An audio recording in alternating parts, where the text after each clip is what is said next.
মৰমৰ ছাত্ৰ-ছাত্ৰীসকল, আজি আমি ক্লাছ 10 মেথছৰ চেপ্টাৰ 7 স্থানাংক জ্যামিতিৰ ইন্ট্ৰডাকশ্যন পাৰ্ট আলোচনা কৰিম। স্থানাংক জ্যামিতি মানে হ'ল কোনো এটা বিন্দুৰ অৱস্থান নিৰ্ণয় কৰা। এক্স অক্ষ তোমালোকে ক্লাছ 9ত পাই আহিছা যে স্থানাংক জ্যামিতিৰ এক্স ও এক্স ডেছ হ'ল এক্স অক্ষ আৰু ৱাই ও ৱাই ডেছ হ'ল ৱাই অক্ষ।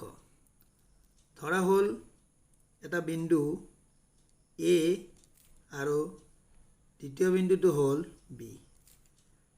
এ বিন্দুটোৰ স্থানাংক x1, y1 আৰু বি বিন্দুটোৰ স্থানাংক ধৰি লোৱা হ'ল x2 আৰু y2।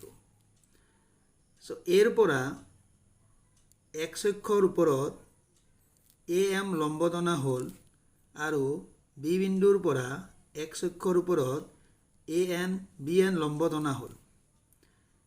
আমি উলিয়াব লাগে যে AB আৰু B বিন্দুৰ মাজৰ দূৰত্ব। A আৰু Bৰ মাজৰ যিটো বিন্দুৰ দূৰত্ব এইটোক কোৱা হয় দূৰত্বৰ সূত্ৰ। MN P AP BNৰ ওপৰত লম্ব টনা হ'ল। এতিয়া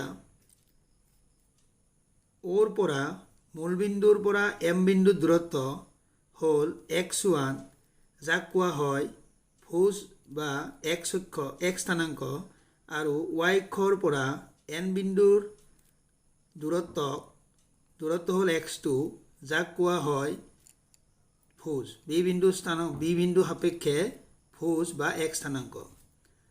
আৰু এৰ পৰা x অক্ষৰ দূৰত্বক কোৱা হয় y1, যিটো y স্থানাংক বা কোটি, আৰু বিৰ পৰা x অক্ষৰ দূৰত্ব হ'ল y2, যিটো হ'ল কোটি বা y স্থানাংক। এতিয়া আমি APB ত্ৰিভুজটোৰ পৰা AB বিন্দুৰ মাজৰ দূৰত্ব উলিয়াম। ইয়াৰে আমি পাওঁ যে OM = x1 আৰু ON = y1। আকৌ AM =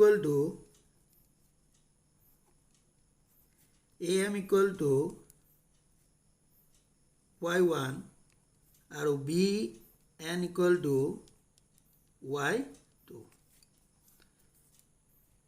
এতিয়া আমি AP, BP আৰু ABৰ ABৰ দূৰত্ব উলিয়াবৰ কাৰণে আমি BP আৰু APৰ মানটো উলিয়াব লাগিব। AP হ'ল AP মানে হ'ব AP MNৰ ইকুৱেল হয়, মানে সমান হয়। AP MNৰ সমান, গতিকে MN মানে হ'ল ON - OM। গতিকে আমি পাওঁ যে ON হ'ল x2 - x1। আকৌ BP মানে হ'ল BP =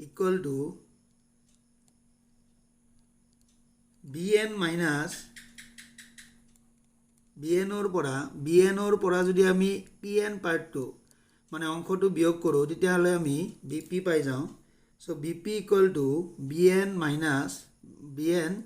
BNৰ পৰা PNটো বিয়োগ কৰিম। BN মানে হ'ল y2 আৰু PNটো হ'ল AMৰ ইকুৱেল। PM হ'ব AMৰ ইকুৱেল, গতিকে y2 মানে এইটো y2 মাইনাছ AM হ'ল y1, y2 minus y1।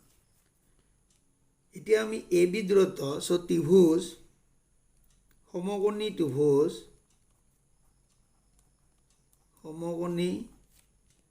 ত্ৰিভুজ APBৰ AB square পাইথাগোৰাছৰ উপপাদ্য মতে AB² = AP² + বিপি স্কোয়াৰ পাইথাগোৰাছৰ উপপাদ্য মতে পাইথাগোৰাছৰ উপপাদ্য মতে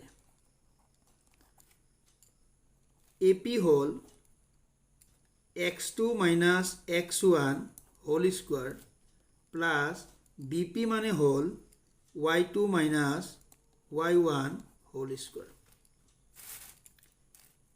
এতেকে ab সমান বর্গমূল x2 minus x1 ৰ বৰ্গ যোগ y2 minus y1 ৰ বৰ্গ এইটোকে কোৱা হয় দুটা বিন্দুৰ মাজৰ দূৰত্ব অৰ্থাৎ a আৰু b ৰ মাজৰ দূৰত্বৰ সূত্ৰ